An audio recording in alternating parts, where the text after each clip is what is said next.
C'est le pire drame aérien jamais connu en Algérie. Dans la matinée du 11 avril 2018, peu après son décollage de la base aérienne de Boufarik, à une trentaine de kilomètres au sud-ouest d'Alger, un avion militaire s'est écrasé.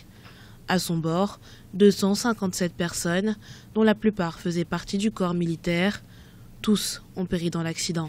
À la suite d'un crash d'un Ilyushin des forces aériennes aujourd'hui à Boufarik, faisant 257 victimes, le président de la République, Abdelaziz Bouteflika, a décrété un deuil national de 3 jours à compter de ce jour.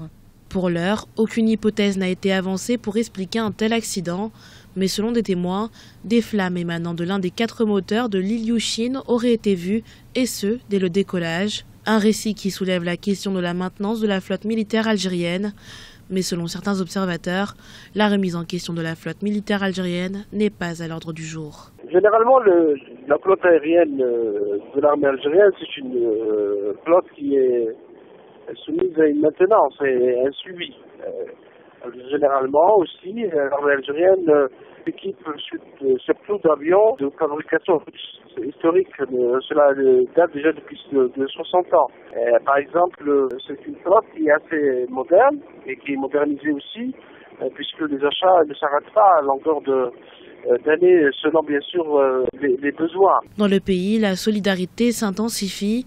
En grève depuis plus de 2 mois, les médecins résidents algériens ont retrouvé leur blouse afin d'apporter l'aide nécessaire aux victimes dans les unités d'urgence du pays.